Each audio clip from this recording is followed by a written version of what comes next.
할렐루야, 우리 주님을 찬송합니다. 여러분 안녕하십니까? 매일 성경 공부를 인도해서 1년에 성경 일독하게 하는 꿀송이 보약 큐티의 노록수 선교사입니다. 오늘 2024년 4월 15일 월요일 역대상 13장에서 15장의 말씀을 읽는 날로 하겠습니다.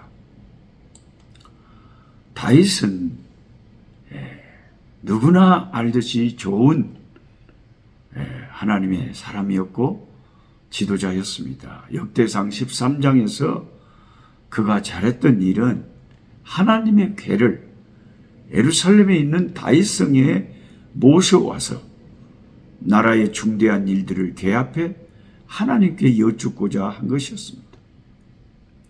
자기는 백향목 궁에 사는데 하나님의 언약궤는 저 시골에 묻혀 있다고, 아니면 예루살렘에 와 있어도 그 하나님의 궤를 모실 성전을 제대로 지어드리지 못했다고 늘 아쉬워한 그는 착하고 충성된 하나님의 종이었습니다.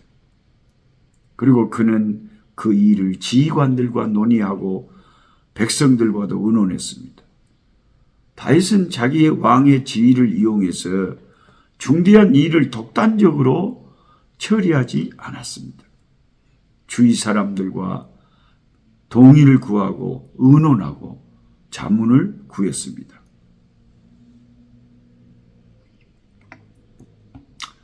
거기에 제사장과 레위인까지 동원을 해서 그 하나님의 법궤를 옮기는 일을 전심으로 준비해서 온 나라의 기쁨으로 삼았습니다. 역대상 13장 4절에 보면 뭇 백성의 눈이 이 일을 좋게 여겼다 그랬습니다. 하나님의 궤를 옮기는 것을 온 백성들이 좋게 여긴 거예요. 이제 법궤를 옮기는 것은 이스라엘의 중심 이슈가 되었습니다. 사울 왕 때는, 그 전 왕 때는 꿈도 못 꿀 분위기입니다. 그런데 이 놀랍고 거룩하고 복된 일에 문제가 터집니다. 그 법궤를 옮길 때 소들이 갑자기 수레에 있다가 싣고 옮겼는데 그 수레를 이끌던 소들이 갑자기 튀어버려가지고 무엇에 놀랐는지, 그 수레를 호위하던 사람 중에 한 사람의 우사가 법궤가 떨어져서 부서질까봐 얼른 자기도 모르게 본능적으로 손을 펴서 법궤를 붙잡았습니다.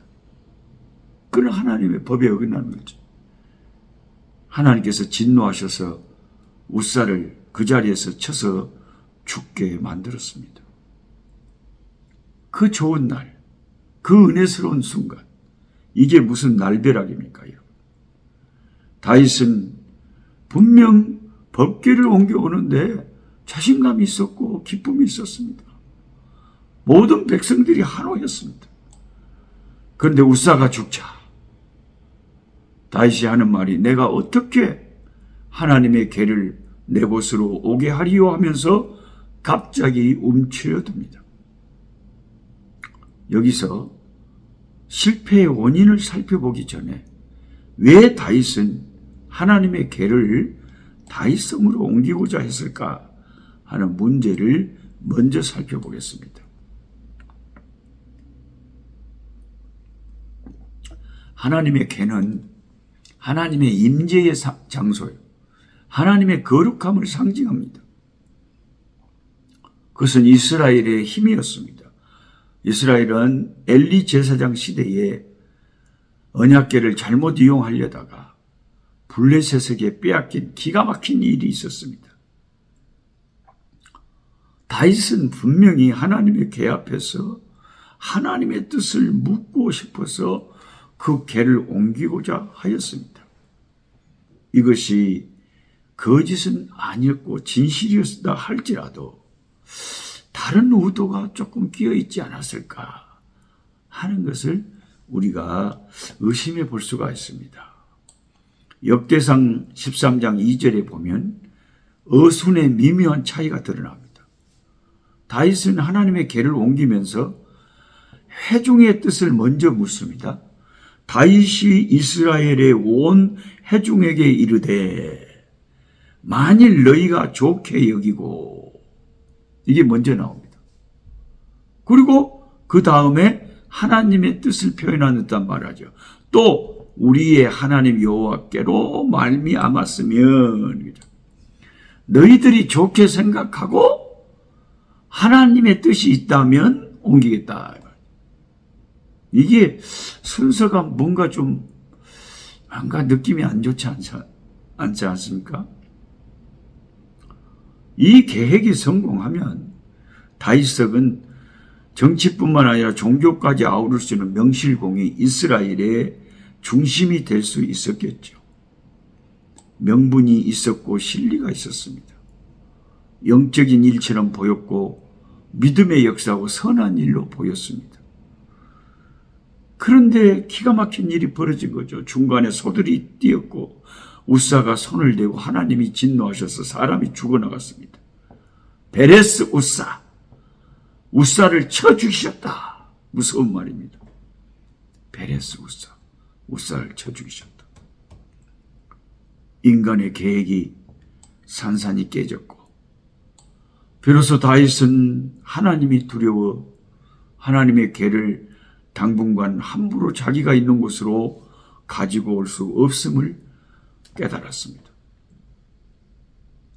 하나님은 인간이 만홀히 여길 만한 대상이 아니십니다. 내 마음대로 이용해 먹을 수 있는 분은 더더욱 아니십니다. 다윗은 마땅히 두려워해야 할 하나님을 그 일과 관련해서는 실상 두려워하지 않는 셈이었습니다. 우사 역시 마찬가지입니다. 하나님의 괴는 원래 레인 중에서 고핫 자손이 채에 깨가지고 어깨에 메고 조심스럽게 이동을 하도록 모세율법에 적혀 있습니다. 아무리 레인이라 할지라도 하나님의 괴를 직접 만질 수는 안 됐습니다. 예. 그것은 특별한 제사장들의 몫이었죠.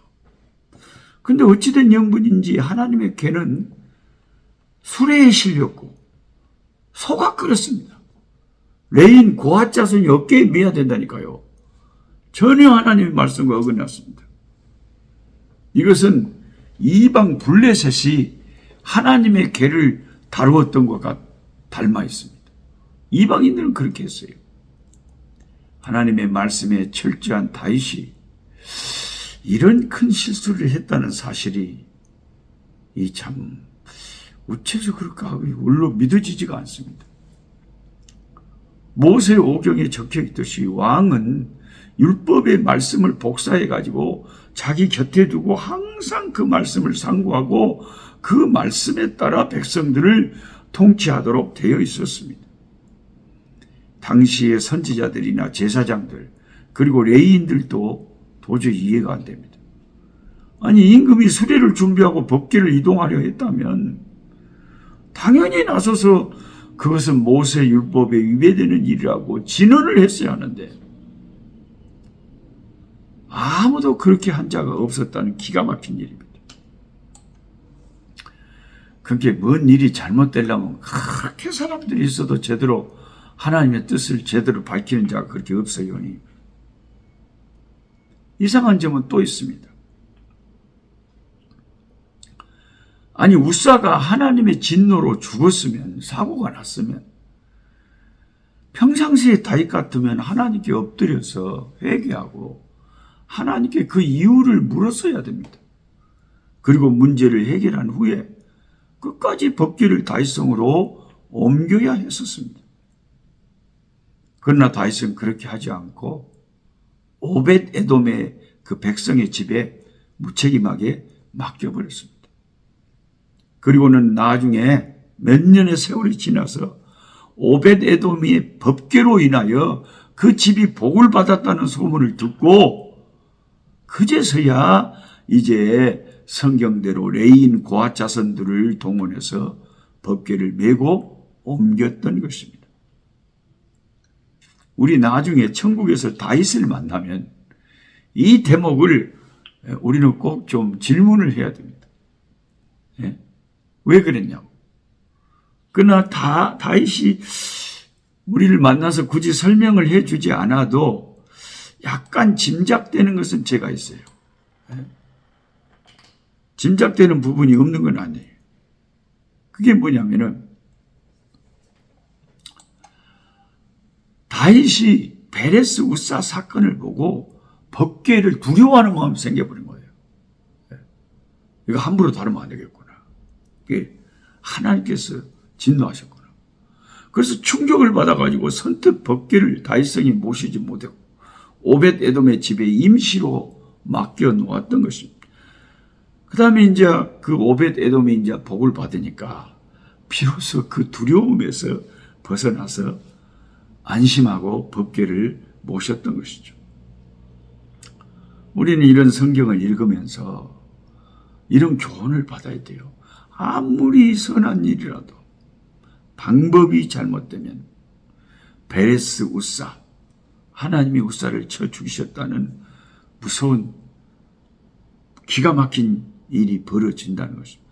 아니 나는 하나님을 위해서 그러려고 했는데 나는 하나님을 위해서 그런 건데 그래도 하나님께서 기뻐하시는 방법을 해야 된다. 내 마음대로 내 뜻대로 해서는 이 사건이 터진다. 문제가 터진다. 여러 가지 복잡한 일이 생긴다. 예. 우리가 인생을 살다 보면 이게 아버지 뜻이 아닌데 하면서도 내 뜻대로 할 때가 많아요. 나중에 지나놓고 보면 이제 참 너무 어려움을 많이 당하고 그것 때문에 참 쉽게 갈 것을 그냥 겁나게 돌아가는 그런 어려움에 처할 때가 우리가 많습니다. 베레스 우사 사건. 하나님이 그 좋은 날 그 귀한 일을 하는데도 불구하고 방법이 잘못됐다고 하나님이 진노하신 그 사건. 제 가슴에도 예리하게 이 말씀이 칼처럼 제 양심을 찌릅니다. 주여. 아무리 아버지가 기뻐하시는 일이라도 방법이 과정이 주여. 주님이 말씀하신 대로 주의 말씀 안에서 주를 섬기기를 원합니다. 아버지 우리를 도와주시옵소서. 잘못돼서 베레스 우사 같은 어려움을 당하는 어리석은 우리들 주여 우리를 깨우쳐 주시옵소서. 기도하겠습니다. 아버지 하나님, 다윗이 그렇게 하나님의 신실한 종이었지만은 다윗도 인간인지라 무슨 영문인지 아버지 하나님 원치 않은 방법으로 법궤를 옮기는 과정에 큰 사고가 일어났습니다. 하나님 우리의 어리석음들을 깨우쳐 주시고 우리의 잘못 뜻을 깨닫게 하여 주시고 아버지 엎드려 회개하고 항복하고 돌이키고 주님의 도우심을 따라서 주님의 기뻐하심을 따라서 주님의 방법으로 주님을 섬길 수 있도록 우리의 길들을 우리의 신앙의 날들을 인도하여 주시옵소서. 예수님의 이름으로 기도하옵나이다. 아멘. 약한 자